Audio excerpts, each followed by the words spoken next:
नमस्कार, मैं हूं रमेश भट्ट। एनडीए अपना संकल्प पत्र लेके आया है जिसमें 1 करोड़ लोगों को नौकरी और रोजगार देने का वादा किया है। किसान सम्मान निधि को 6,000 से 9,000 करने की बात कही गई है।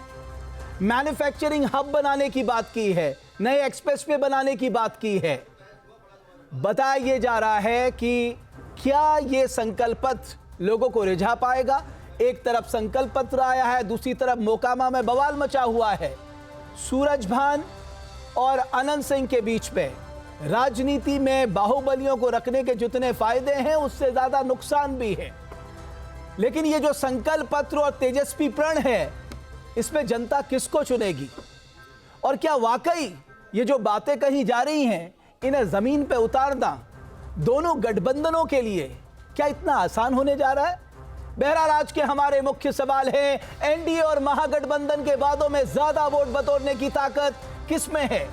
दूसरा सवाल, क्या रेवड़ी कल्चर वोट पाने का सबसे शॉर्टकट रास्ता बन गए हैं? और तीसरा, चुनावी जीतने वाली पार्टियां अपने घोषणा पत्र को कितना अमल में ला पाती हैं? इसी पर चर्चा करने के लिए हमारे साथ बहुत ही खास मेहमान जुड़ रहे हैं।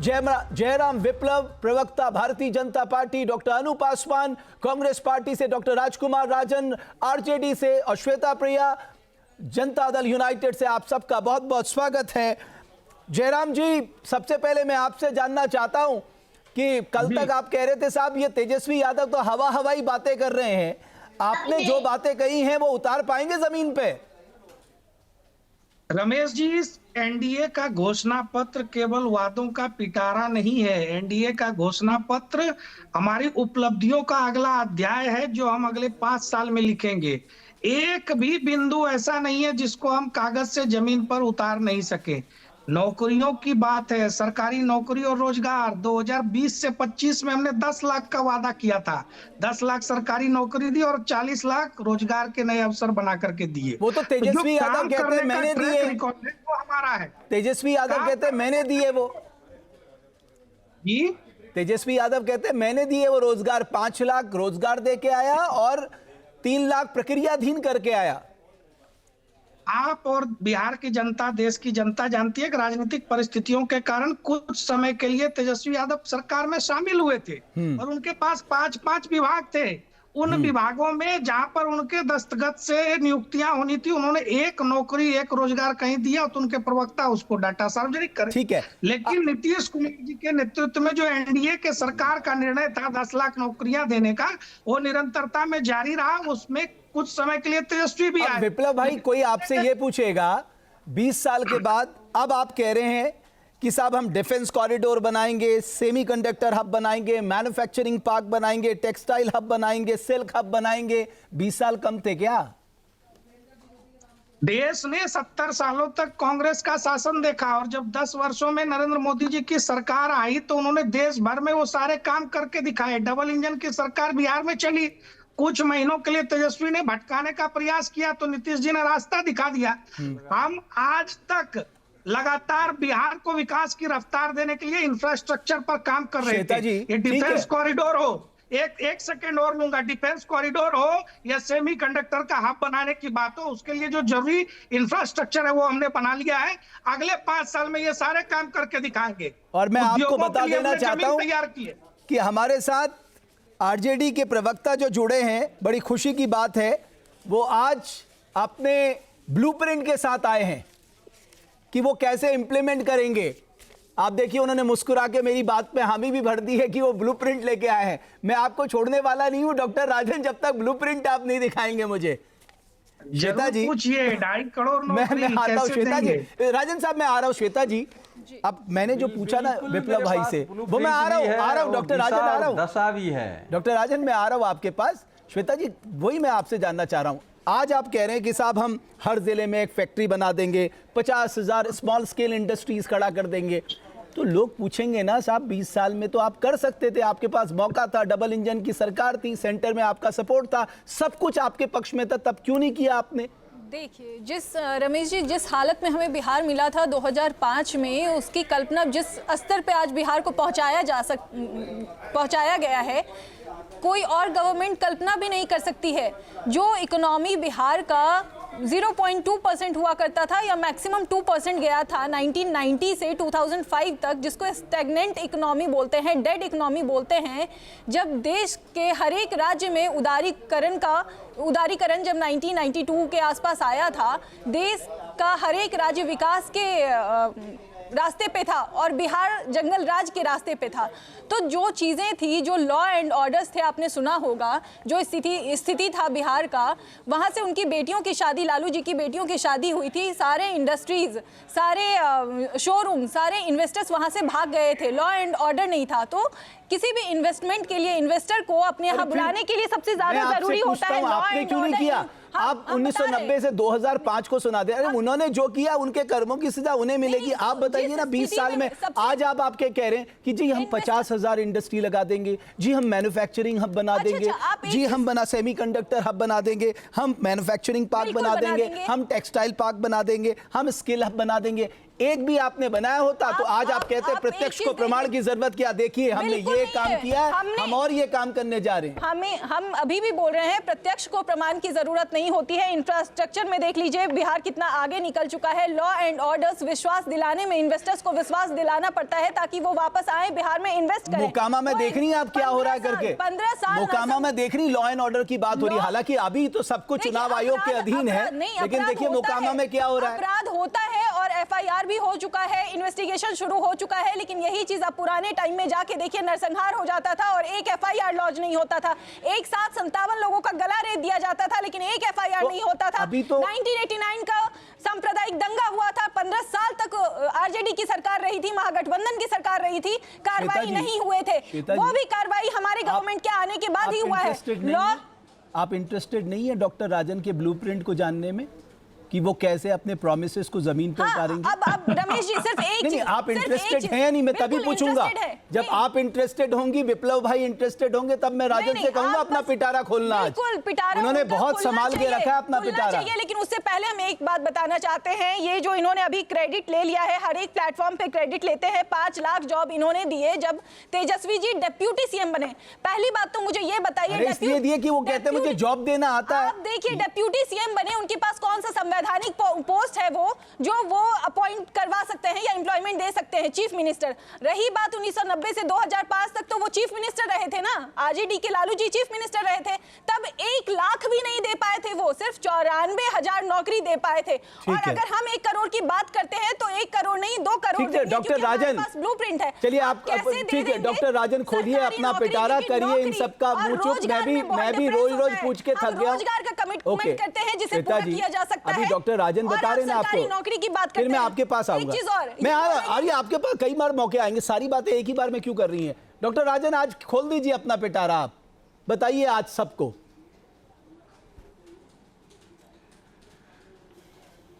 रमेश जी देखिए, यदि बिहार के संदर्भ में बात करेंगे और 5 लाख नौकरियों की बात करेंगे, अगर रोजगार की बात करेंगे, उद्योग लगाने की बात करेंगे, तो इनके पास इस 20 साल में क्या किया, इनके पास कोई कहने के लिए कोई चीज नहीं है। आप मुझे 2 मिनट दे चले जाएंगे सीधे 2005 के पहले। अरे 20 साल बहुत होता है, शर्म आनी चाहिए, शर्म आनी चाहिए कि 20 साल की रूटीन की बात होती थी, अब सीधे 2005 के पहले जाते हैं।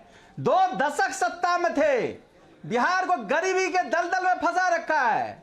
नीति आयोग के रिपोर्ट में बिहार हर मल्टी डायमेंशन इंडेक्स में पीछे है, एक भी उद्योग नहीं लगा पा रहे, शिक्षण। अरे आप अपने वक्त का GDP बताइए ना, यूनिवर्सिटी नहीं खोल पाए, रोजगारी में सबसे पिछड़ा है, विधि व्यवस्था बिहार कितनी चरमराई हुई है। आपके टाइम को डेड इकोनॉमी बोला है, आज डबल डिजिट में डेवलपमेंट है। महाजंगल राज का परिभाषित करेंगे कि नहीं? ये रमेश जी देखिए, रमेश जी जब मैं बोल रहा हूं तो इनको बोलिए शांत रहने के लिए। ये बोल रही थी तो मैं नहीं बोल रहा था, ये बीच में बोलेंगे तो फिर मैं चुप हो जाता, इनसे बुलवा लीजिए आप। नहीं, जब तक आप अपना ब्लूप्रिंट नहीं बताएंगे शांत नहीं रहने वाला, यहाँ कोई भी शांत नहीं रहेगा। आज गवाह है कि आज के समय में देखिए रमेश जी, सवाल है कि जो हमने वायदे किए हैं, जो अतीत में हमने वायदे किए उसको पूरा किया है। ये लाख या बात कह दें कि नीतीश कुमार मुख्यमंत्री थे और तेजस्वी जी उप मुख्यमंत्री थे, जब 2020 का चुनाव हुआ था, याद होगा, पूरा मीडिया जानता है, सेंट्रल मीडिया से लेकर सोशल मीडिया तक बिहार के एक जनता जानती है। जब माननीय तेजस्वी जी ने चुनावी सभा में घोषणा की कि हम 10 लाख नौकरी देंगे, ये माननीय मुख्यमंत्री जी उसका मजाक उड़ाते थे कि पैसा कहां से लाएगा, अपने बाप के घर से लाएगा, और आज क्रेडिट ले रहे हैं कि हमने नौकरी दी। शर्म आनी चाहिए ऐसे धोखेबाजी और गलत बयानबाजी करने।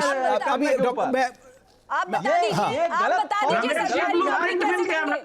आप बता दीजिए सरकारी नौकरी कैसे देंगे? आप बताइए, आपके नेता बोलते हैं, वादा किया था उसको पूरा किया। आपके नेता क्या बोलते हैं पता है? अरे वो छोड़िए ना, आप पुराने अतीत के वादे की बात करते हैं। आपको याद दिला दें, आपका सेम मैनिफेस्टो 1995 में आया था। 1995 में आपका सेम मैनिफेस्टो आया था जिसमें आपने बोला था हर एक परिवार से एक सदस्य को सरकारी नौकरी देंगे, 300 लोगों पे एक स्वास्थ्य केंद्र खुलवाएंगे। लेकिन कैसे खुलवाएंगे? ना तो आपने खुलवाया, अब आपको ये कहते हुए भी देर नहीं लगेगा कि हर एक घर में एक स्कूल खुलवा देंगे और हर एक घर में एक हॉस्पिटल खुलवा देंगे। ठीक है डॉक्टर रमेश जी, नहीं ठीक है डॉक्टर अनूप पासवान, मैं आ रहा हूँ। राजन साहब आप अपना, राजन साहब उसके राजन साहब अनुसंधान है। डॉक्टर अनूप पासवान भी हमारे साथ है, आपकी सहयोगी हैं, आपके गठबंधन का हिस्सा है। प्लीज यहाँ फ्रेंडली फाइट नहीं होनी चाहिए, जैसे आप 11-12 सीटों में फ्रेंडली फाइट कर रहे हैं बिहार में, यहाँ पर बातचीत होगी। डॉक्टर अनूप पासवान, मैं देख रहा था कि आज एनडीए ने अपना संकल्प पत्र जारी किया है, आप कुछ कहना चाहेंगी उस संकल्प पत्र में? आपकी नजर में जो पॉइंट्स मैंने बताए हैं उस पे आप कुछ कहना चाहेंगी? कोई पॉइंट आपको अट्रैक्टिव लगा उसमें से जो आपको बहुत भाया? जी, सबसे पहले आप सभी लोग को नमस्कार। सर्वप्रथम भारत की पूर्व प्रधानमंत्री आयरन लेडी स्वर्गीय इंदिरा गांधी जी की पूर्ण तिथि पे उनको सत नमन करती हूँ और सरदार वल्लभ भाई पटेल जी की जयंती पे उनको नमन करती हूँ। देखिए, मैं अभी एनडीए के घोषणा पत्र को देख रही थी, मुझे तो हंसी इस बात पे आ रही थी कि अभी 2014 में आने से पहले 2 करोड़ नौकरियां थी, चलिए घट के 1 करोड़ हो गई क्योंकि क्षमता अनुसार ही घोषणा करना चाहिए। और उससे भी बड़ी बात उद्योग की इन्होंने बात की। अभी कुछ समय पहले अमित शाह जी ने तो कह के गए थे कि बिहार में तो उद्योग के लिए जमीन ही नहीं है, तो फिर ये अचानक से उद्योग की घोषणा कर रहे हैं। फिर इन्होंने कहा कि हम रोजगार देंगे, हम रोजगार सरकारी नौकरियां देंगे। तो क्या अभी तक 20 साल से किसी ने इनका हाथ पकड़ के रोका था क्या कि बिहार के युवाओं को आप रोजगार मत दीजिए और जब चुनाव आने वाला है तब हम लोग रोजगार की बात करेंगे? ये सबसे बड़ा तो आप ये है कि आज भी बिहार की 64% आबादी जो है वो गरीबी रेखा के नीचे है। 6 से 10 हजार के बीच में ये वो आबादी कमाती है। युवाएं जो है वो बाहर जाके नौकरियां करने पे मजबूर हो गए हैं। शिक्षा की अगर हम बात करें तो बिहार में जो आज से कई साल पहले साइंस पटना यूनिवर्सिटी को जो ऑक्सफोर्ड में गिना जाता था, आज के तारीख में नैक में वो सी ग्रेड पा रहा है। अब ये बताइए कि किस आधार पे जब 20 साल में ना रोजगार मिल रहा है, ना शिक्षा मिल रहा है, ना उद्योग के लिए कोई ऐसी माइंड मेकअप किया गया है, ना तो कोई ब्लूप्रिंट दिया गया है।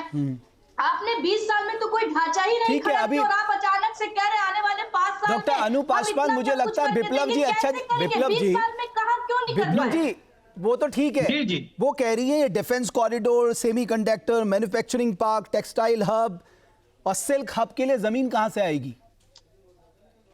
देखिए, भ्रम फैलाना, झूठ बोलना, ये सब टीवी पर चलता है, लेकिन जनता की अदालत में फैसला होता रहा है और आरजेडी और कांग्रेस लगातार सत्ता से बाहर रही है।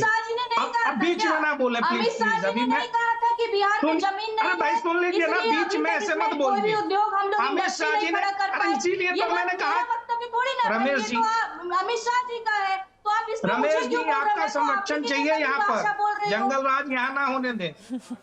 हाँ, भ्रम क्यों मैंने कहा कि अमित शाह जी का लाइन बाय लाइन कोट करता हूं। उन्होंने कहा कि बड़ी इंडस्ट्री के लिए यहाँ पर जमीनों की, बिहार में कृषि योग्य भूमि ज्यादा है। अरे विप्लव भाई, डिफेंस कॉरिडोर के लिए तो बहुत बड़ा लैंड का टुकड़ा चाहिए, डिफेंस कॉरिडोर के लिए तो बहुत बड़ा लैंड का टुकड़ा चाहिए। इसीलिए उन्होंने कहा डिफेंस कॉरिडोर का मिल गया ना, वो तो अरे भाई सुन लीजिए ना, अमित शाह जी ने जो कहा वो देश के सामने है और आज हमारी जो घोषणा है वो देश के सामने है। लेकिन आपका चाल चरित्र और चेहरा लगातार जनता के सामने है।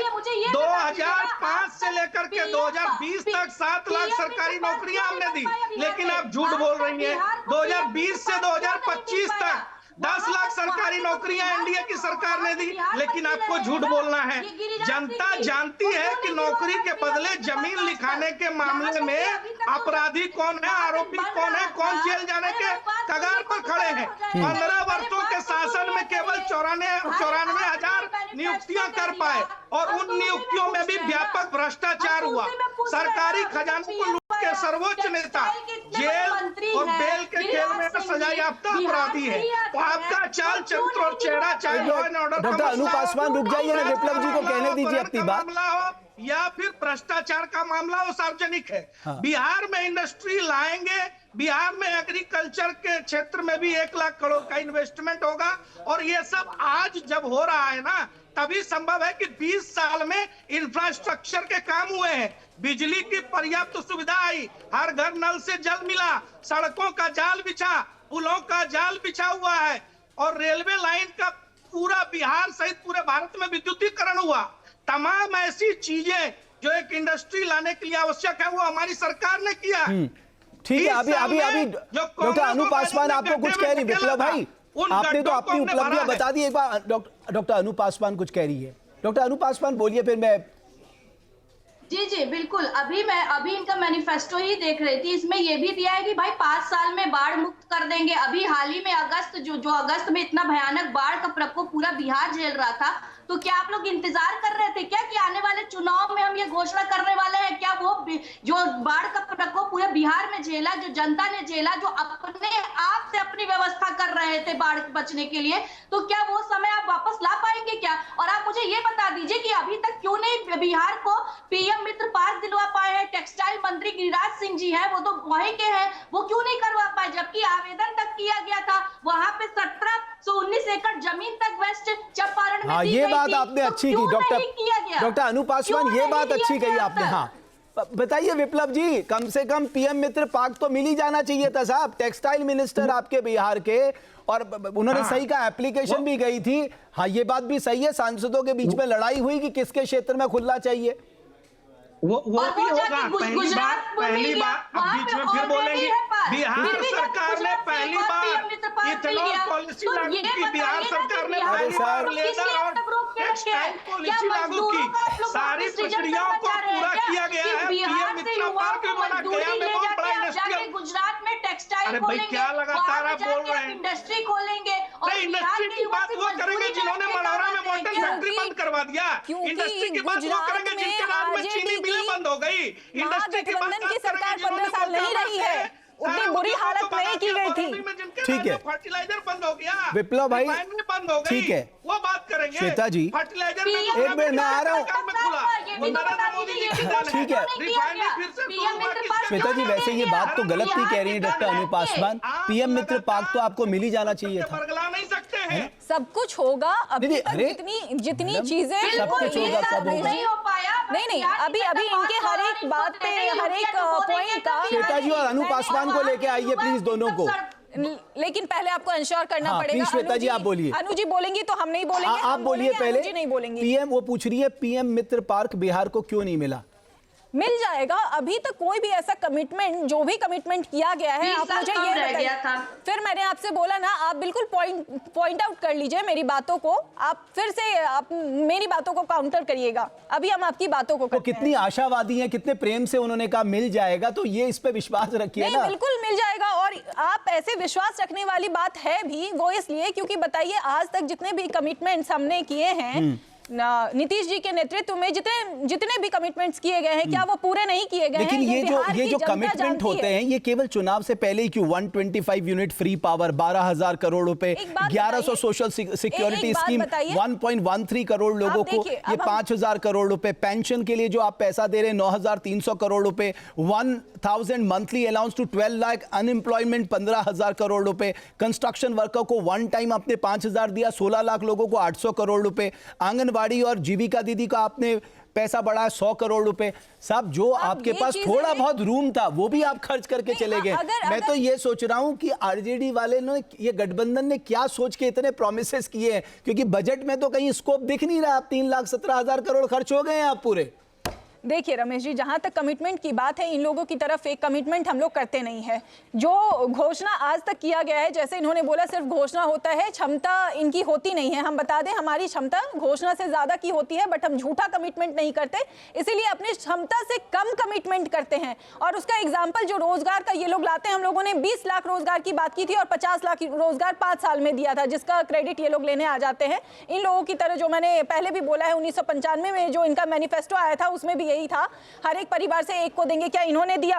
दूसरा, इन्होंने शिक्षा की बात की। इनके वक्त में चरवाहा विद्यालय खोला गया, वो भी सिर्फ पेपर पे, वो एक सोचा समझा साजिश था ताकि घोटाला किया जा सके। और आज के डेट में क्या ये किसी से छिपा हुआ है कि लड़कियों को साइकिल योजना, पोशाक योजना? आरजेडी की नहीं है मैडम, जेडीयू की है। आरजेडी डॉक्टर अनु पासवान जी है। मिड डे मील योजना, ये सब किसने लाया है? ये सब किसने धरातल पे उतारा है? तो बताइए, फेक कमिटमेंट तो हमसे होता नहीं है। जितने भी कमिटमेंट्स किए थे उसको पूरा किया गया है। महिला सशक्तिकरण की बात की गई थी, क्या रिजर्वेशन की बात की गई थी पार्ट 1 में 2015 में, 7 निश्चय योजना पार्ट 1 में, क्या वो पूरा नहीं किया गया? 35% रिजर्वेशन मिली है, जिसकी वजह से जो लड़कियां घर के अंदर रहती थी 2005 से पहले, वो आज चौक चौराहे पे सुरक्षा कर रही है, सूरज की तरफ बाहर निकलती है और सबको सुरक्षा देती है। चिल्लाने से नहीं होता है, चिल्लाने से कुछ सच्चाई नहीं पता लगती। आप बता दीजिए, चलिए ठीक है, आप बता दीजिए ना, अगर आप शिक्षा रोजगार देने के उसमें है तो बिहार के किसी भी यूनिवर्सिटी या कॉलेज को आपके बीच में हम नहीं बोलते हैं, क्यों नहीं मिल पाया? आपके बोलने से मेरी आवाज कमजोर नहीं होगी और जनता ये देखेगी। और आपके नेतृत्व दावेदार हैं 10 साल के पॉलिटिकल करियर में, 10 साल के पॉलिटिकल करियर में 27 एलिगेशन है, इंटरस्टेट क्रिमिनल है, बिहार में, महाराष्ट्र में, दिल्ली में, यूपी में उनके अगेंस्ट क्राइम है। तो बिहार की जनता कभी नहीं चाहेगी ये एक दागदार नेता हो, एक ईमानदार नेता होना चाहिए। 50 साल के पॉलिटिकल करियर में नीतीश जी के ऊपर एक एलिगेशन नहीं लगे हैं। ऐसा नहीं है कि जनता नहीं जानती है, जनता सच्चाई जानती है। पढ़ा लिखा ईमानदार चाहिए, हमें फेलियर दागदार मुख्यमंत्री नहीं चाहिए, बिहार की जनता को नहीं चाहिए। हम कैसे बोलेंगे कि हमारे मुख्यमंत्री आपके शासन काल में पूरा बिहार बाढ़ग्रस्त हुआ था, उससे तो आप करा नहीं पाए। और अमित शाह जी कहते हैं कि बिहार इकोनॉमी को देख लीजिए, माइनस में चल रहा था बिहार का इकोनॉमी। अंबानी को जमीन बेचने की बिहार की जमीन खत्म हो जा रही है। वो काला अध्याय था बिहार के पूरे इतिहास में। वो 15 साल एक साथ नरसंहार करते थे आप लोग, जाति पूछ के एक साथ गला रेतते थे। श्वेता जी, डॉक्टर अनु, श्वेता जी, आप दोनों बिहार की, भाई दोनों बेटियां हैं बिहार की, थोड़ा दोनों मुस्कुराइए, आप इतना टेंस मत रहिए, ये अच्छी बात है। डॉक्टर राजन, अब मैं आपसे थोड़ा सीरियस बात करना चाहता हूं, प्लीज इधर। अभी आपको ये नहीं बताना है कि महागठबंधन ने 20 साल में क्या किया, वो मुझे मालूम है, वो मैं बता दूंगा, उसके लिए मैंने विप्लव जी को बैठा है। अब मैं आपसे जो पूछना जा रहा हूं उसमें आप मुझे बताइएगा, जीविका दीदी पे खर्च आएगा 7,200 करोड़ रुपए, कहां से लाएंगे? पेंशन में आएगा 14,784 करोड़ रुपए, कहां से लाएंगे? फ्री इलेक्ट्रिसिटी में 6,075 करोड़ खर्च आएगा, कहां से लाएंगे? माई बेटी योजना में 28,326 करोड़ रुपए लगेगा, कहां से लाएंगे? मनरेगा में 2,301 करोड़ रुपए लगेगा, कहां से लाएंगे? और आपकी जो सबसे सुपर डुपर जो आपका प्रोग्राम है, वन फैमिली वन एम्प्लॉयमेंट, साहब उसके लिए तो आपको कुबेर को ही प्रसन्न करना पड़ेगा, बाकी तो मुझे नहीं लग रहा कोई स्कोप आपके पास है। यही आपका 60,000 करोड़ रुपए है जो आप वादा कर रहे हैं, उसमें जॉब को मैंने नहीं जोड़ा। अब आप बताइए, जो आपने अपनी अटैची में ब्लूप्रिंट छुपा रखा है, उसको देख के मुझे बताइए कहां से लाएंगे। और मैं आपको पूरा टाइम दे रहा हूं, कोई आपके बीच में नहीं बोलेगा। रमेश जी, जब भी मैं बात शुरू करता हूं, जेडीयू के प्रवक्ता बीच में बोलने लगती है, मैं उनके बीच में नहीं बोला था। धैर्यपूर्वक सुनना चाहिए, तब जवाब देना चाहिए। रमेश जी, यह जो ब्लूप्रिंट की बात करते हैं आप, वह ब्लूप्रिंट, देखिए, पहली बात यह है कि राजनीतिक इच्छा शक्ति होना। अरे महाराज, लोकतांत्रिक इच्छा शक्ति मूल्यों का में पैसा चाहिए, इच्छा शक्ति जो तो तब आएगी समानता जब का आपके पास व्यवहार पैसा हो। है, और उस समानता के व्यवहार में रोजगार की उपलब्धता, रोजगार। रमेश जी फिर आप बीच में बोलने लगे। सर छात्रों को रमेश जी, थीसिस थोड़ा आप पढ़ानी है, बोलने ये तो दीजिए, बताना है कि बोलने साहब देते नहीं है, हम बीच ये में काम आप भी करेंगे, बोलने लगते पैसा हैं। कहां से आएगा? सुन तो लीजिए, 1 मिनट सुन तो लीजिए सर। यही तो मैं कह रहा हूं कि विचार महत्वपूर्ण होता है, विचार के पीछे पीछे अर्थशास्त्र चलता है, ये समझ जाइए। दुनिया को जो बुनियादी परिवर्तन हुआ है, क्रांतियां हुई है, वो विचारों के कारण हुई है। आर्थिक सुदृढ़ता जो आई है वो विचार के कारण, विचार महत्वपूर्ण होता है। तेजस्वी जी जो विचार रख रहे हैं, उस विचार के पीछे आर्थिकीकरण दौड़ेगा, क्योंकि विचार ही बुनियादी तौर पर बिहार को परिवर्तित कर सकता है। रुपये कहां से आएंगे? जब मैं आपसे 2 साल बाद पूछूंगा कि आप कैसे इंप्लीमेंट करेंगे, आप कहेंगे विचार इंपॉर्टेंट है। शराबबंदी में हजारों करोड़ की घोटाला हुए, इंजीनियरों के घर रुपये मिलते हैं, नलका में रुपये मिलते हैं, उसको जला दिया जाता है। तमाम तरह के भ्रष्ट अधिकारी, वहां घूसखोरी चल रहा है। आप देखिए बिहार में 36 विभाग है रमेश जी। उन 36 विभाग में से एक विभाग में जब तेजस्वी जी 17 महीने में जो उप मुख्यमंत्री थे, तो उन्होंने 5 लाख नौकरियां निकाल के दी थी। उन जो 35 जो विभाग बचा हुआ है, उन सभी विभागों में खाली पद खाली है, उनको हम भरेंगे। पुलिस में देखिए 50% पद खाली है, उसको भरेंगे। पैसे कहां से आपको आएंगे? एक और दिलचस्प बात बताऊं सर, पड़ती है, विचार अभी क्या हुआ है, जो लास्ट बजट 2025-26 का आया है, उसमें एजुकेशन पे पैसा कम किया गया, हेल्थ पे पैसा कम किया गया, केवल इरिगेशन एंड फ्लड कंट्रोल को छोड़ के बाकी सारे डिपार्टमेंट का पैसा कट किया गया है, क्योंकि वो स्कोप ही नहीं था आपके पास कि कहां से इन योजनाओं को जो आपको चुनाव के पहले लॉन्च करनी थी उसको करना है। लेकिन श्वेता जी आप बेहतर बता सकती है, डॉक्टर राजन तो मुझे पता है वो नहीं बताएंगे, उन्होंने कह दिया भाई विचार है, मेरी भावनाओं को समझ लो, बाकी मेरे से कुछ मत पूछो। अब मुझे नहीं लग रहा जनता भावनाओं का इंतजार करेगी। सुनने के लिए तैयार नहीं है। अरे भैया इतनी देर से मैं आप ही को तो सुन रहा था सर, और किसको सुन रहा था? मैं तो कह रहा हूं कि विचार के पीछे अर्थनीति चलती है, ये समझिए। अरे ये इनके और नेता वो बोलते विचार हैं जो है, नेतृत्व जो संपूर्ण बिहार को एक नए बिहार बनाने का प्रक्रिया है। अभी ठीक है श्वेता जी जवाब दे रही, श्वेता जी ठीक है। डॉक्टर राजन, नौकरी मिलेगी। ओके डॉक्टर राजन, श्वेता जी बोलिए। हम वादा कर रहे हैं। कैसे वादा कर रहे हैं? फिर आपने वादा कर लिया, वही वादा जो 1995 में किया था आपने।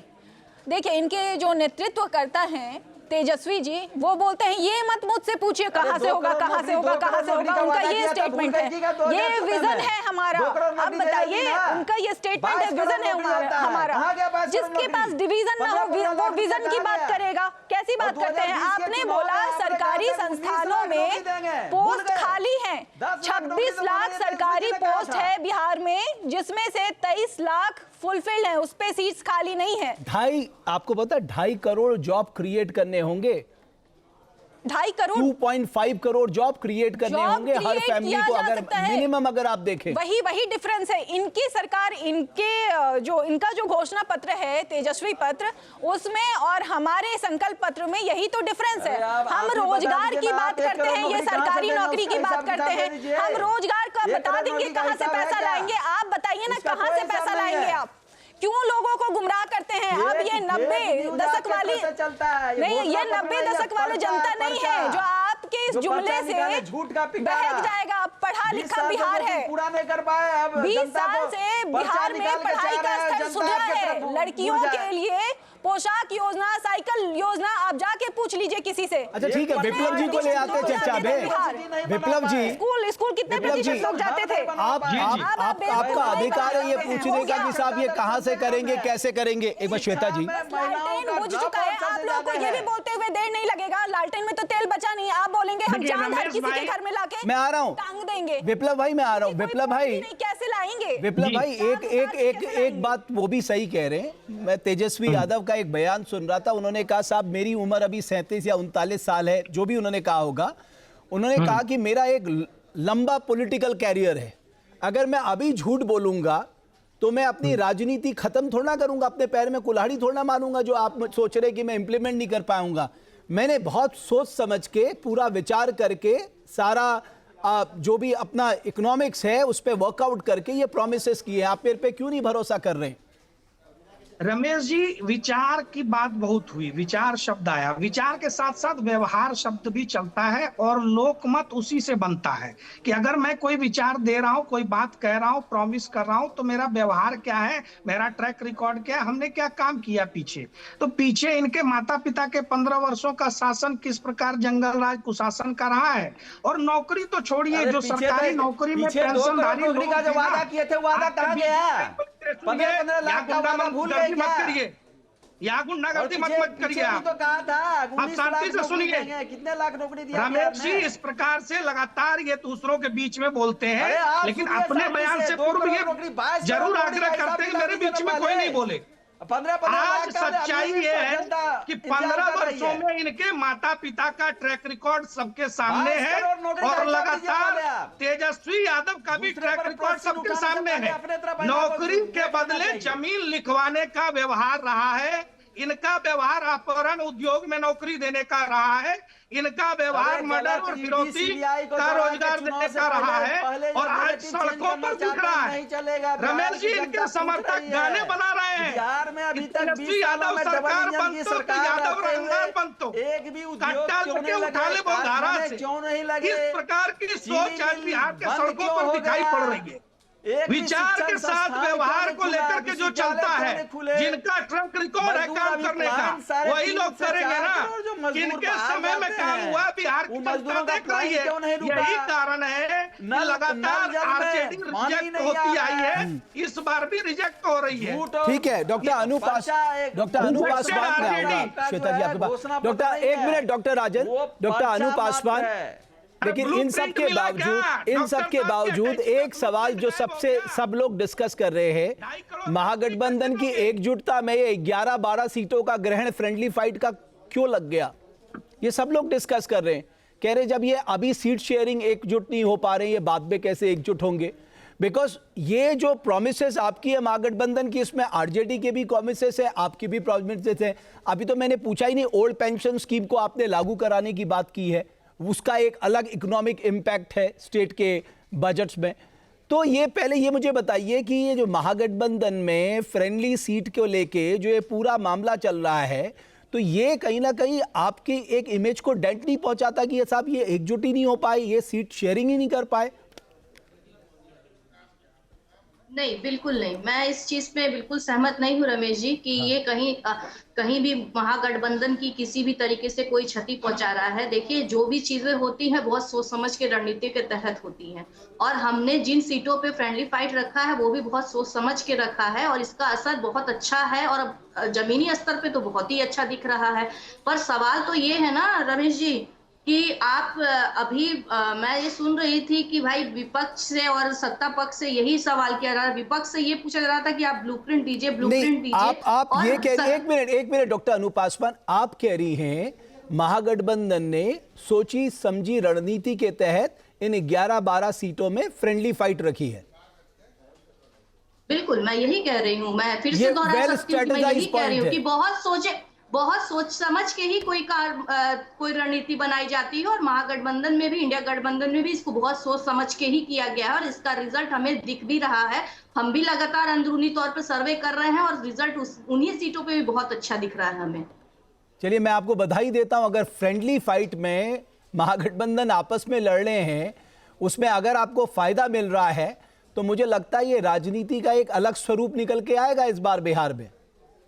ये मैथमेटिक्स बिल्कुल अलग होगी, बहुत बेहतर, इस बार रिजल्ट बहुत बेहतर होंगे रमेश जी, मैं अभी से आपको बता रही हूं। और ये थोड़ा सर्वे करने वालों पे भी विश्वास कम करिए, क्योंकि इस तरह की मैथमेटिक्स किसी के समझ में नहीं आएगी। ओवर कॉन्फिडेंस कहते हैं रमेश जी, इसको कहते हैं कि इनको लगता है यही होशियार है, जनता की आंखों में धूल झोंक देंगे, 2.5 करोड़ हर घर को नौकरी दे देंगे, की बात को मत ही करिए।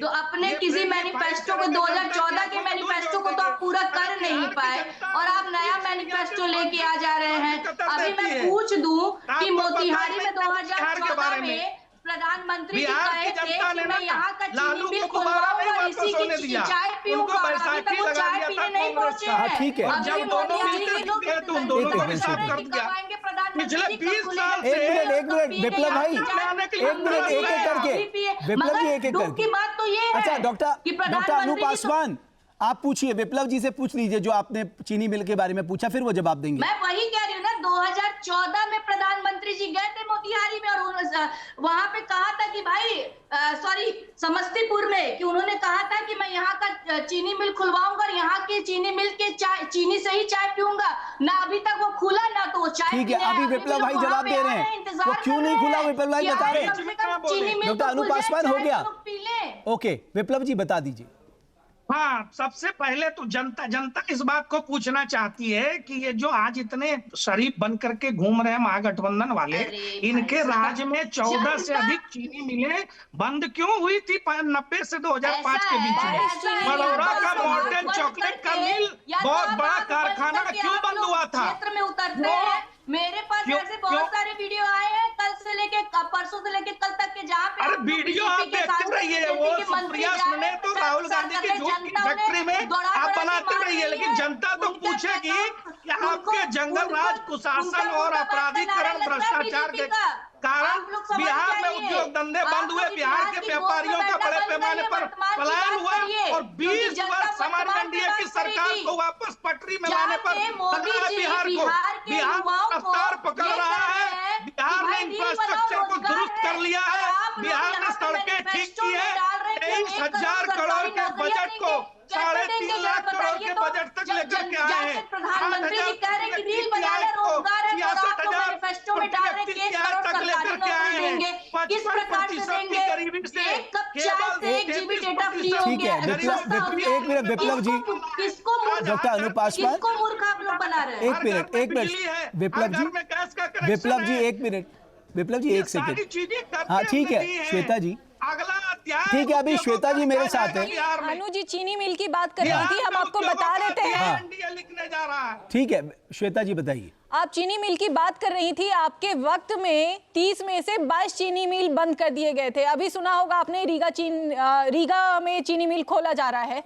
ये एक एक करके जो काम हो रहा है ना, हमारे वक्त में ही हो रहा है, वो हमारे वक्त में ही हो रहा है, एनडीए गवर्नमेंट में ही हो रहा है, नीतीश जी के नेतृत्व में ही। आपके वक्त में 30 से 31 होना चाहिए था, 30 से 8 चीनी मिल हो गए थे। आप एक खोल दिए होते ना, आप एक खोल दिए होते, 30 से 31 हो जाना चाहिए था। 30 से 8 हो गया। जनता को बेवकूफ हम लोग नहीं, जनता को बेवकूफ आप लोग बना रहे हैं। आप सिर्फ एक सवाल का जवाब दे दीजिए, कहां से आप एक सरकारी नौकरी देंगे हर एक घरों में? आप बता दीजिए ना। नहीं वो कह रही, वो जो चीनी मिल आप कह रही खुलवाई है, वो तेजस्वी यादव ने खुलवाई। डॉक्टर अनूप पासवान ये कह रही है, आप झूठ बोल रही है, कह रही है। आपको इन्फॉर्मेशन नहीं है, जाके थोड़ा सा पढ़ाई करिए। 22 चीनी मिल आपके वक्त में बंद हुए थे, 22 चीनी मिल आपके वक्त में बंद हुए थे। कौन रिस्पॉन्सिबल था उस 15 साल में? उस 15 साल में कौन रिस्पॉन्सिबल था? रही बात राजकुमार जी ने अभी बोला था, दुनिया से बाहर निकल चुके आपने हैं। बोला था सीबीआई और सब एक्टिव हो जाता है इलेक्शन के वक्त में। आपको बता दें, अब ये चुप होंगी, ये सारे शो में ऐसे ही करती है, जब वो बोलते हैं तभी ये बोलती हैं। लेकिन श्वेता जी आपको उनसे कहना पड़ेगा ना, आपको अभी राजकुमार जी ने बोला, आपको इनको तो मैंने बता दिया, 30 में से 22 बंद कर दिया था इन्होंने, अब खोले जा रहे हैं सारे। दूसरा सीबीआई और ईडी पे इन्होंने क्वेश्चन मार्क उठा दिया, इलेक्शन कमीशन पे क्वेश्चन मार्क उठाते हैं, ईडी पे क्वेश्चन मार्क उठाते हैं, सीबीआई पे क्वेश्चन मार्क उठाते हैं। इनके पास कोई मुद्दा नहीं है। चलिए ठीक है, ईडी सीबीआई सब पे आप उठा दीजिए। क्या एक मिनट न्यायालय पे भी यकीन नहीं है? श्वेता जी, अनूप पासवान जी, जुडिशरी पे भी यकीन नहीं विप्लव है। भाई कुछ दिखा रहे हैं, विप्लव भाई लैंड फॉर जॉब्स हुआ है, क्या दिखा रहे हैं आप? एक मिनट, इसमें चार्ज फ्रेम एक किया मिनट, है, एक मिनट, आप भी न्यायालय ने गूगल किया कर है। लीजिए, 26 दिसंबर गुरुवार 2024 का न्यूज है, और 15 जुलाई 2025 का न्यूज है। सब खुल जाएगा। 15 जुलाई 2025 को सीएम नीतीश कुमार जी के नेतृत्व में कैबिनेट ने निर्णय लिया, 51.30 करोड़ रुपए चीनी मिल का बकाया भुगतान किया गया, और वहां पर चीनी मिल जो है एक कंपनी के माध्यम से शुरुआत हो रही है। रीगा चीनी मिल की बात हो रही थी, जिसका क्लेम ये तेजस्वी के लिए कर रहे हैं।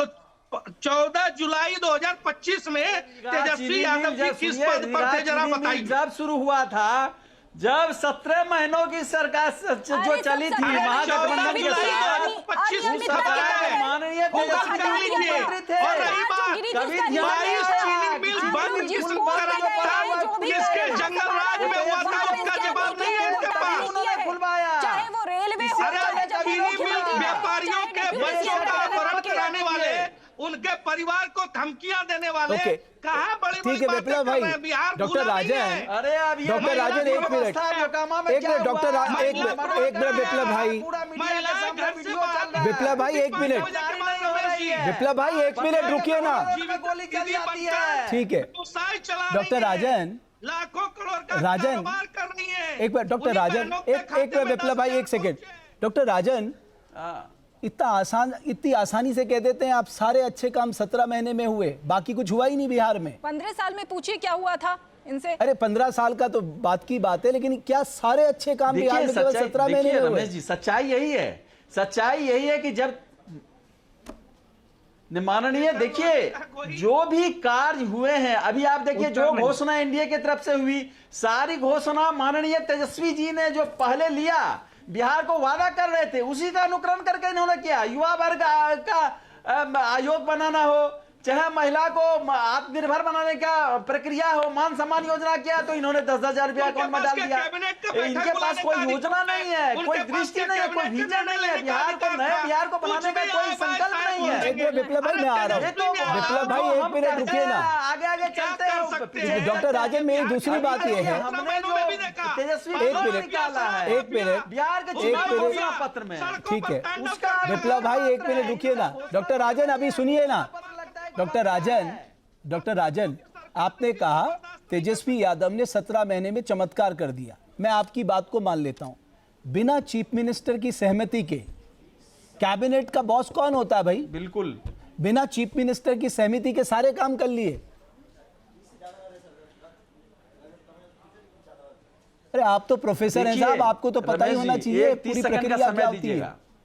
क्या मतलब जिस नीतीश कुमार के साथ आपने सरकार बनाई, आप उसे कोई क्रेडिट देना ही नहीं चाह रहे हैं। क्या इनकी जो निद्रा थी कभी नहीं टूटी? देखिए आप चचा का अपमान कर रहे हैं रमेश जी, क्या 20 सालों की सरकार में इनकी कभी निद्रा नहीं टूटी कि बिहार में इतने सीट खाली है टीचरों की, उसकी भर्ती करना चाहिए? वो तेजस्वी जी जब 17 महीने की सरकार में उप मुख्यमंत्री थे तभी क्यों भर्ती हुई? तभी क्यों संविदा कर्मी को परमानेंट किया गया? 3.5 लाख नौकरियों को प्रक्रियाधीन करवाया गया। 4.5 लाख अब तो श्वेता जी आपका जवाब बनता है, वो भी सही कह रहे हैं साहब, आपके पास उससे पहले भी टाइम था। रीगा चीनी मिल उसी 17 महीने में क्यों खुले? सवाल तो है इस 20 साल में इनके अकॉर्डिंग कुछ नहीं हुआ है, जो हुआ है वो 17 महीने में हुआ है, जिसमें तेजस्वी जी जब आए थे वित्तीय अनियमितता के कारण ही उनसे अलग होना पड़ा। जब वो जस्टिफिकेशन नहीं दे पाए और हमारी गवर्नमेंट का या नीतीश जी का नो टॉलरेंस अप्रोच है, वो उसको जस्टिफाई नहीं कर पाए तो हमें फिर से सरकार तोड़ना पड़ा था। आप कैसी बात करती हैं? आप कैसी बात कर रहे हैं? अरे हम बताते हैं, आप लोगों को गुमराह नहीं कर पाएंगे आप जितना जुमला देते हैं। ये जब चीफ मिनिस्टर बने थे तब बिहार की स्थिति इतनी खराब हुई। जब आप रेलवे में गए, बताइए कैग का रिपोर्ट 2011 में, तो आप ये नहीं बोल सकते हैं ना कि हमारी गवर्नमेंट थी या एनडीए की गवर्नमेंट थी। कैग का रिपोर्ट आया था 2011 में जिसमें इन्होंने कैश बैलेंस को, रेलवे में थे ये 2004 से 9 तक, कैश बैलेंस को इन्होंने प्रॉफिट बताया। आंकड़ों के साथ आप खिलवाड़ नहीं करते हैं, आप लोग की भावनाओं के साथ खिलवाड़ करते हैं। लेकिन आप वो उस बात का क्रेडिट ले रहे कि साहब जब मैं आया तभी 5 लाख जॉब क्यों दिए गए, 3 लाख प्रक्रियाधीन क्यों की गई, उससे पहले क्यों नहीं कर लिया गया? और उन्होंने अपने चुनाव में ये प्रॉमिस किया था। एक बात बताइए, 2005 में जब नीतीश जी की सरकार बनी थी, एनडीए की सरकार बनी थी बिहार में, तो क्या बहाली नहीं हुआ था टीचर्स का 6 लाख से ज्यादा लोगों, 6 लाख से ज्यादा, 6 लाख, हाँ 8 लाख शिक्षकों की बहाली हुई थी। कैसी बात करते हैं आप? बीपीएससी के थ्रू अब उनके क्वालिटी को भी बढ़ाया जा रहा है। आप लोगों ने तो घर में बैठा दिया था लोगों को। चारा विद्यालय खोला था जिसमें एक भी अपॉइंटमेंट नहीं हुआ था, पेपर नहीं रह गया था, सारा पैसा तो घोटाले में चला गया आपका। जो भी कार्यभार संभाला है ना, तो उन्होंने उसमें घोटाला ही किया है। तो आपको ये विकास ना जम नहीं रहा है, आपको ये विकास जो दिख रहा है, लोग जिसको अप्रिशिएट कर रहे हैं, वो आप लोगों को डाइजेस्ट ही नहीं हो रहा है। मॉडल नहीं है, कहने के लिए कुछ नहीं है। वो कह रहे हैं कि आपके पास कहने के लिए होता तो हर मन से आप जंगल राज थोड़ी ना कहते। श्वेता जी वो ये कह रहे हैं, भ्रष्टाचार आप अपनी उपलब्धियां तो गिना रही हैं, हर मन से वो 1990 से 2005 का डर दिखा रही हैं। मुझे 1 मिनट दे दीजिए, हम बताते हैं।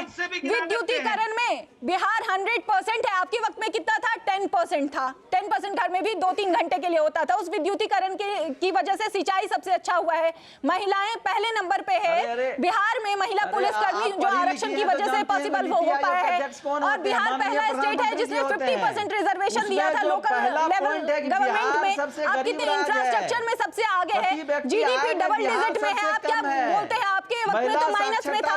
किस चीज के बारे में आप बात करेंगे? बच्चों के कुपोषण में बिहार सबसे पिछड़ा हुआ है।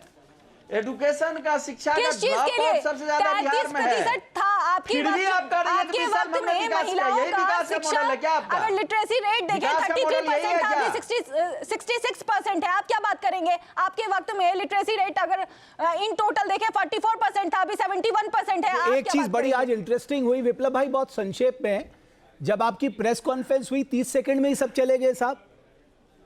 इतना बड़ा मैनिफेस्टो आप लेके आए लेकिन वहां कोई रुका ही नहीं। रमेश जी, मैनिफेस्टो रिलीज हुआ और सब मीडिया के बंधुओं को बांटा गया। फिर हमारे उप मुख्यमंत्री सम्राट चौधरी जी ने एक-एक पॉइंट को पढ़ करके बताया, क्योंकि चीफ मिनिस्टर की घोषणा ही नहीं कर पाए, जनता के बीच में चले गए। तेजस्वी यादव अपने घर में ही आज भी बैठे हुए रह गए, हमारे सब नेता जनता के बीच में गए। अब देखिए लालटेन छाप बीच में फिर घोषणा पत्र नहीं, पर्चा एक निकाले हैं, पर्चा बिहार को इनके राज्य में ठगने के लिए पर्चा निकाले हैं। इनके राज्य में कुछ क्या हुआ हमें नहीं पता, लेकिन आपके अरे इतने तो गिनवा दिया, अभी और टाइम दीजिए, 200 गिनवा देते हैं हम। आप देखिए क्या ठीक है, मेरे पास मैं आप सब लोगों को बहुत धन्यवाद करता हूं। आप सब लोग आए, डॉक्टर राजन, डॉक्टर अनूप पासवान, प्रिया जी बहुत धन्यवाद आपका आने के लिए। विप्लव जी बहुत धन्यवाद हमारी चर्चा में जुड़ने के लिए। जाहिर है इस देश में मीडिया को भी एक धर्म निभाना होगा। जो राजनीतिक दल चुनाव से पहले प्रॉमिस करते हैं जनता को, उनको अकाउंटेबल बनाने के लिए कि नहीं आपने प्रॉमिस किया है, आपको इसको इम्प्लीमेंट करना होगा। ये जिम्मेदारी इस देश की मीडिया को लेनी होगी, तब जाके मैनिफेस्टो को लेकर लोगों में कोई विश्वास बने रहेगा। हमारी चर्चा में बस इतना ही। जहां भक्ति है हर शब्द में, कथाओं में छुपे हैं दिव्य रहस्य, और ज्योतिष देता है जीवन को दिशा। धर्म से जुड़ी हर बातों को जानने के लिए हमारे चैनल स्तुति को सब्सक्राइब करें। चैनल पर जाने के लिए इस लिंक पर क्लिक करें।